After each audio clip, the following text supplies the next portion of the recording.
O SBT é uma emissora tradicional da TV aberta brasileira, mas ultimamente o império não tem mais identidade e uma sucessão de decisões ruins que vão na contramão do que sempre foi, e acumula uma sucessão de erros.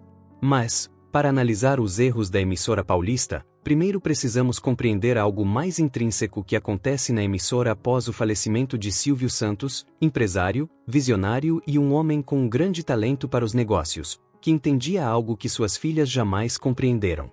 Em agosto de 2024, aos 93 anos, Silvio Santos morreu, mas sua trajetória é marcada por ações tão inusitadas que não faziam sentido na época e depois eram vistas como jogadas de gênio. Uma delas era a reprise de suas novelas.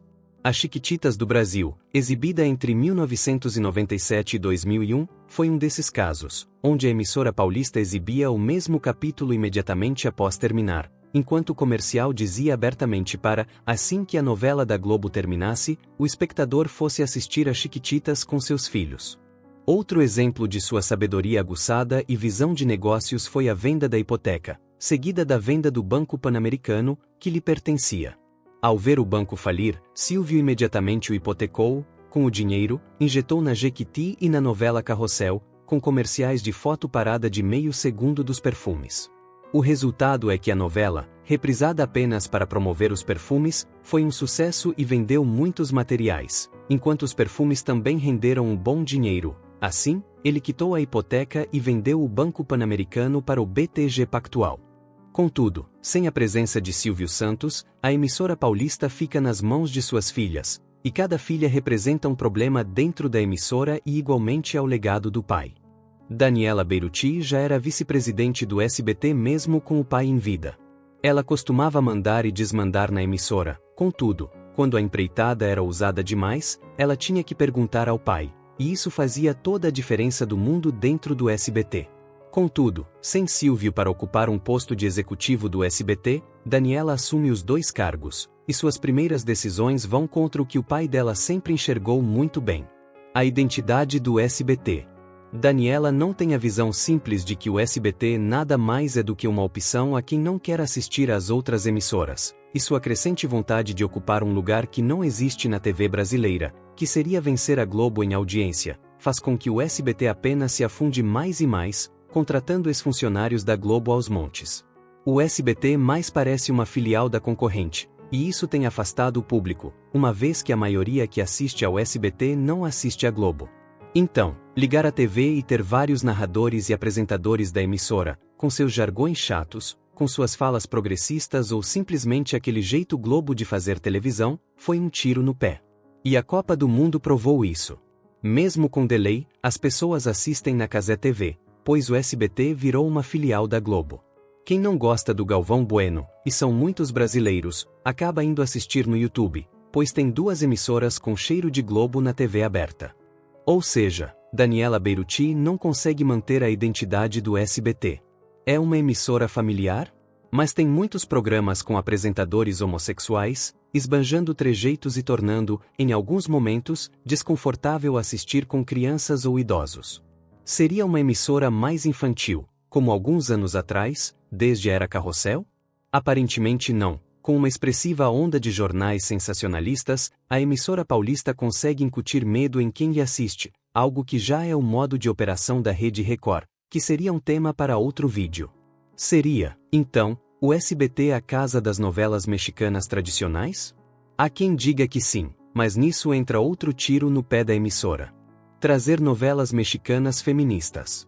O problema aqui é simples. Qualquer brasileiro que queira palestra feminista em novela vai assistir à Rede Globo. Até a Record já está fazendo isso em novelas bíblicas. Quem assiste ao SBT quer ver o tradicional romance com intriga, drama e pessoas lindas.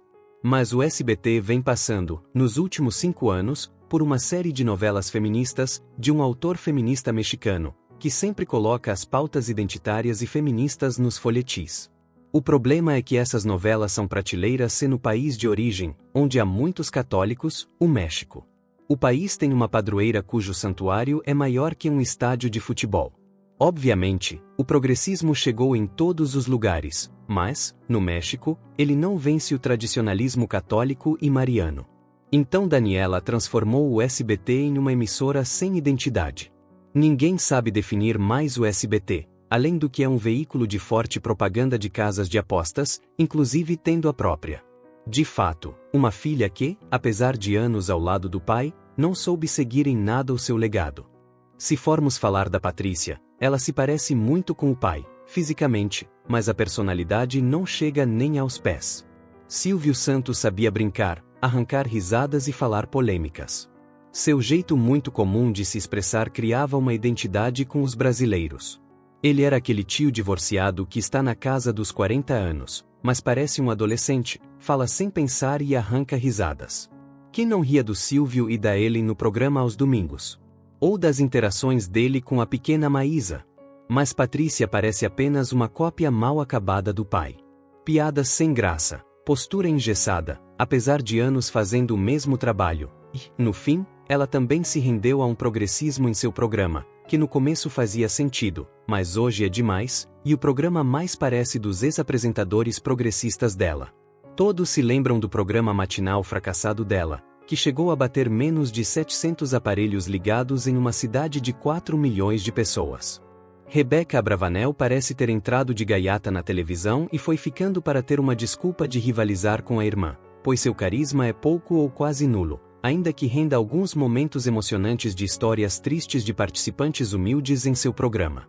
Ela, em si, não tem o carisma do pai, com suas danças de sofrência o tempo inteiro, mesmo após desencalhar, o que consegue ser vergonha alheia no nível mais alto e irritante ao mesmo tempo.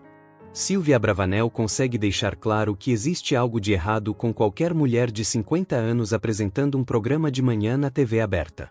Trata mal os funcionários, os constrange, é grosseira e autoritária, isso apenas o que nós, do outro lado da tela, conseguimos observar. A mulher transformou um programa infantil com desenhos em um programa sobre ela, onde ela quer ocupar mais tempo de tela do que os desenhos. Qual o motivo de não ter adolescentes apresentando um programa infantil? Adultos com 18 anos, então? Mas uma mulher de mais de 50 anos? No fim, Silvio Santos deixou um legado, mas, em vida, já fazia muitas concessões às mulheres de sua vida.